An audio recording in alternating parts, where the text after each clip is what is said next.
உருவத்தை பார்ப்பவன் மனிதன், உள்ளத்தை பார்ப்பவன் இறைவன். ஓர் ஊர் எல்லையில் சாது ஒருவரும் உடலை விற்று பிழைப்பு நடத்தி வந்த ஒரு பெண்மணியும் வாழ்ந்து வந்தனர். சாது எப்பொழுதும் தியானத்தில் மூழ்கியிருப்பார். அந்த பெண்மணியோ காலையில் எழுந்து இறைவனை மனமுருக நினைத்து பிரார்த்தனை செய்துவிட்டு வீட்டை விட்டு வெளியேறி விடுவாள்.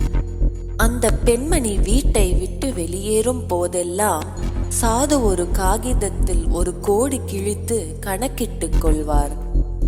சில காலங்களுக்கு பிறகு தான் செய்து வந்த இழிவான தொழிலின் விளைவுகளை உணர்ந்து கொண்ட அந்த பெண்மணி மனம் திருந்தினாள். கௌரவமாக கூலி வேலை செய்து தனது வாழ்க்கையை தொடர்ந்தாள். ஆனால் சாதுவோ வெளிப்படையாக தியானம் செய்தாலும் அவள் முன்பு செய்து வந்த இழிவான தொழிலையே அவளை பார்க்கும் போதெல்லாம் நினைவு கூர்ந்து வந்தார். ஒரு நாள் அவ்வூரில் திடீரென்று வெள்ளம் ஏற்பட்டது. சாதுவும் பெண்மணியும் வெள்ளத்தில் அடித்து செல்லப்பட்டு இறந்து போனார்கள். இறப்புக்கு பின்னர் சாது நரகத்திற்கும் பெண்மணி சொர்க்கத்திற்கும் அனுப்பப்பட்டார்கள். அனுதினமும் தியானம் செய்து வந்த எனக்கு நரகம், உடலை விற்று பிழைப்பு நடத்தி வந்த அவளுக்கு சொர்க்கமா என்று சாது அதிர்ச்சி தாழாமல் வாய்விட்டு அலறினார். அந்த நேரத்தில் சாதுவுக்கு ஒரு காட்சி காண்பிக்கப்பட்டது. கீழே பூலோகத்தில் சாதுவின் உடலை மக்கள் நன்கு அலங்காரம் செய்து தகனம் செய்தனர். ஆனால் பெண்மணியின் உடலையோ அருவருப்புடன் ஆற்றில் வீசி எறிந்தார்கள்.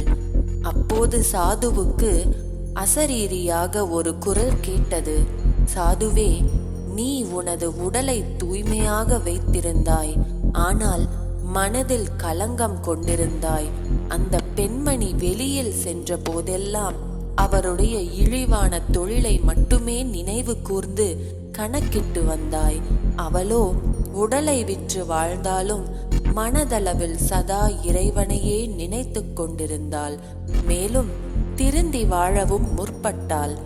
இறைவன் மனிதர்களின் உருவத்தை பார்ப்பவர் அல்ல, மாறாக உள்ளங்களையே பார்க்கிறார்.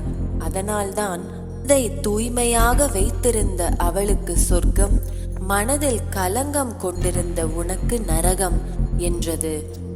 தான் செய்த பாவத்தை எண்ணி சாது வருந்தி அழுதார்.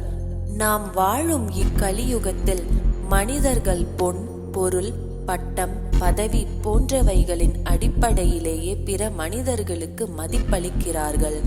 நாம் எத்தகைய வீட்டில் வசிக்கிறோம், எத்தகைய காரில் பயணம் செய்கிறோம், எத்தகைய பெரிய பிரமுகர்களுடன் நட்பு கொண்டுள்ளோம், இத்தகைய விஷயங்களின் அடிப்படையிலேயே நம்மை எடை போடுகிறார்கள். இன்றிருப்போர் நாளை இல்லை என்கிற போது பதவியும் பணமும் மட்டும் என்றைக்கும் இருக்குமா என்பதை எண்ணி பார்க்க ஏனோ மறந்து விடுகிறார்கள். மனிதர்கள் இன்னமும் அறியாமை என்ற இருளில் உழன்று கொண்டிருப்பதையே இது குறிக்கிறது. எல்லாம் வல்ல இறைவனோ மனிதர்களின் உருவத்தை பார்ப்பதில்லை, மாறாக மனிதர்களின் உள்ளத்தை மட்டுமே பார்க்கிறார். நமது மனங்களிலே பொங்கி வழியும் ஆன்மீகம், தூய்மை, அருங்குணங்கள் போன்றவற்றையே பார்க்கிறார். சிந்தனை துளி. ஒரு புத்தகத்தின் அட்டையை வைத்து அந்த புத்தகத்தின் தரத்தை எடை போடுவது சரியல்ல. அதே போல ஒரு மனிதரின் உருவத்தை மட்டுமே பார்த்துவிட்டு அந்த மனிதரை எடை போடுவதும் சரியல்ல.